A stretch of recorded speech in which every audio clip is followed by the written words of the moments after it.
Compromise कराई, पैसा लेकर मुझे, हाँ पैसा लेकर मुझे सुलह कराने का बात कही। कितना पैसा लिया गया है ये तो मुझे अंदाजा नहीं है, ये मुझे अंदाजा नहीं है सच में, ये मुझे पैसा लिया गया है। हाँ पैसा लिया गया है। बीना मानवी की जो योगदान है इसमें फ्रॉड वाला है या सही वाला? फ्रॉड वाला है। कैसे प्रूव कीजिएगा, थोड़ा सा बता दीजिए। मैं छोटा सा प्रूफ ये करूंगी कि बीना मानवी को पहले तो यही नहीं पता था कि क्या नाम है, जो वो लड़की है या लड़का है, ये पता था कि वो नाबालिग है, फिर भी ये नहीं पता था कि इन लोगों को घर नहीं भेजना है, इन लोगों को अलग करके सेपरेट करना है। Separation is the best solution on that time then the girl is नाबालिग, है ना, below 18 year age, if she is 18 year age. बात की जो आप योगदान की बात कर रहे हैं उस औरत की, उसका योगदान तो यही है कि 2 रुपया कमाना है, ऑडी खरीदना है, अपने बाल बच्चा को थोड़ा सेटल करना है, क्योंकि पढ़ा लिखा तो है नहीं कोई, तो पढ़ा लिखा नहीं है तो सबको सेटल तो करना है ना, कम पैसा में सबको देना है, बिजनेस खड़ा करना है। तो ऑडी वाली जो आईएएस ऑफिसर जो फर्जी बनी थी, क्या उस टाइप की बात कर रहे हैं? एकदम हाँ, उसी सब तरीके की हैं। अगर नहीं रहती तो पहले जन स्वराज, फिर जदयू, फिर इधर उधर, क्यों पॉलिटिक्स में घुसने की, हम तो शुरू से बोल रहे थे। तो और यही चीज ये कर रहा है, यही चीज इस केस में की। लेकिन रूपम, जब बीना मानवी के पास कोई जाता तो वो तो सीधा बोलती है कि 2 टके की लॉयर है रूपम, वो क्या बोलेगी? वैसे ऐसे तो हम इसीलिए आज रोशन सिंह जेल में है, और जो वो लड़की है ना, वो लड़की जो है बाहर है, सेफ है, और इसीलिए तुम दोनों का सुलह करा के अंदर भेज दी थी। बीना मानवी का क्या हश्र होगा? अब बीना मानवी का हश्र जो होगा वो तो कानून ही जानता है। फिर भी एज ए लॉ क्या ये भी जा सकती है, क्योंकि 34 कॉमन इंटेंशन इज हेयर, और आप किसी नाबालिग के साथ फ्रॉडजरी कर रहे हो, उस समय तो ये 420 का केस होता है। हाँ, तो आप अगर मान लीजिए एफआईआर में 420 नहीं लगा है तो कोर्ट में अमेंडमेंट होता है एफआईआर का, आप उस अकॉर्डिंग नहीं तो एफिडेविट करा के किसी भी तरीके से आप अमेंडमेंट करा सकते हो एफआईआर में, या फिर आप एक अलग से एफिडेविट डाल सकते हो कि ये ऐसा ऐसा था इसमें, क्योंकि एफआईआर में तो इसका नाम है, ये तो मैं श्योर हूं। फ्रॉडगिरी इस तरह से विकास मंच के नाम से जो एनजीओ चलाने वाला है उस पर तो सवाल उठेगा ना, इस पे तो दुकान बंद हो जाएगा यदि। दुकान तो कब का बंद हो गया, आप कहाँ हैं? लेकिन वो तो कहती है मेरा तो शान से दुकान चल रहा है, मैं तो महिलाओं के लिए पीरा की दुकान चल रहा है कहती है ना, और उसके साथ जो महिलाएं हैं वो बोलती है हम ठगते हैं और हमसे ठगना सीख लेते हैं लोग। तो बताइए 2 कौड़ी के लोग कौन है ठगते? आज तक मेरा कहीं नाम नहीं आया ठगने का, क्योंकि मैं ठगती नहीं, मुझे मेरा ये काम ही नहीं है, मेरा ये संस्कार ही नहीं है।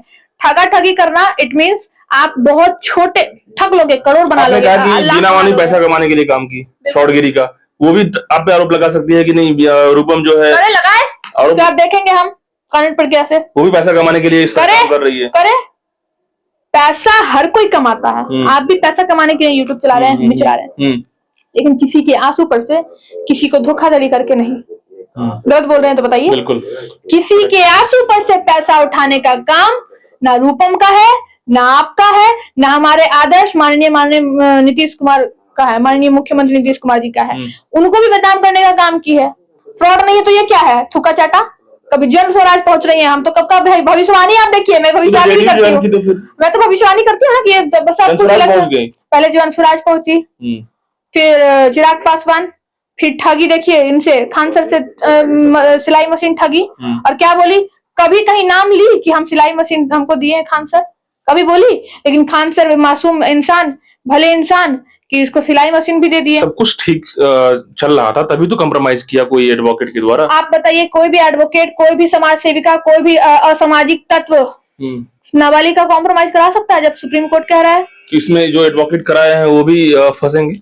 देखिए, मैं उन पे कोई भी टीका टिप्पणी नहीं करना चाहूंगी, उनका मन बुद्धि क्या था नहीं था मैं उस पर एकदम नहीं जाऊंगी, लेकिन हाँ, उसमें जो आप एडवोकेट का बात करें वो उसमें शामिल थे ही नहीं।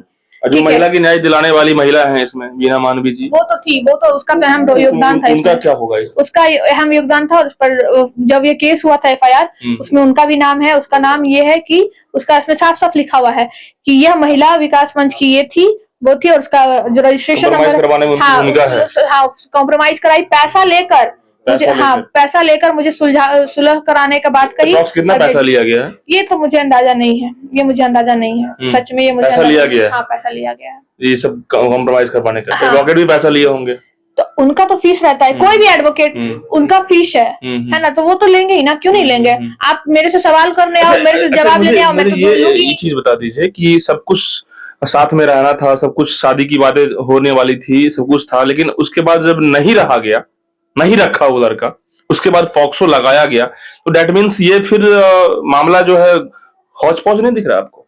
नहीं, मुझे कुछ हौच पौच नहीं दिख रहा है। लोग इसको हौच पौच बनाया गया है, इसको गलत डायरेक्शन में घुमाया गया, जलेबी की तरह गोल गोल गोल गोल घुमाया गया, तभी आज ये लड़का जेल में है। मेरे पास आया, मैंने जो चीजें इसके साथ हुई मेरे पास, मैंने बोला था उस समय, अगर मेरे पास दोनों का केस आया था, लेकिन रोशन सिंह का मैंने केस नहीं लिया।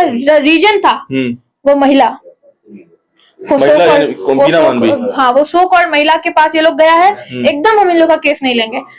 इवन इसका भी केस आया, जो बच्ची है उसका भी केस आया, हम उसको भी मना किए थे। आप अगर कभी मुलाकात तो आप पूछ लीजिएगा, यही सब कि आप लोग वहाँ जाके आती है, मेरा नाम है भाई, हम ये सब में नहीं पढ़ते हैं। लेकिन आपने कहा ना कि मैं खुद केस करवाई हूँ। हाँ, करवाई हूँ, वो मेरे पास आई। कुछ रीजन बताइए एक्चुअली। देखिए, सबसे अहम रीजन ये है कि वो उसको जो गोल गोल घुमाया जा रहा था, उसको प्रताड़ित किया जा रहा था, रूम में बंद कर दिया जा रहा था, फिर भी उसके, और शारीरिक संबंध बनाने के बाद भी कहा जा रहा था कि तुम ऐसे ही रहो। तो सबसे अच्छा है, तुम लड़ाई लड़ोगी तो हाँ मैम, हमको किसी भी हाल में लड़ाई लड़ना है। तो वो बोली। अब तो वो साथ में नहीं रह पाएगी कभी। कौन? जो देखिए, रोशन सिंह चाहे नहीं, पॉक्सो में तो कॉम्प्रोमाइज नहीं होता है अभी ना, नहीं होता है। जेल से बाहर आएगा ना 5 साल बाद, 6 साल बाद, 7 कभी तो आएगा, 7 साल के बाद आएगा, तो फिर अब उन लोग की मर्जी, वो तो उन लोग की मर्जी है, क्योंकि 18 प्लस लड़की हो चुकी है, अब तो हो गई है ना 18 तो ये 7 साल जेल में रहेगा, फैक्ट क्लियर है? आराम से।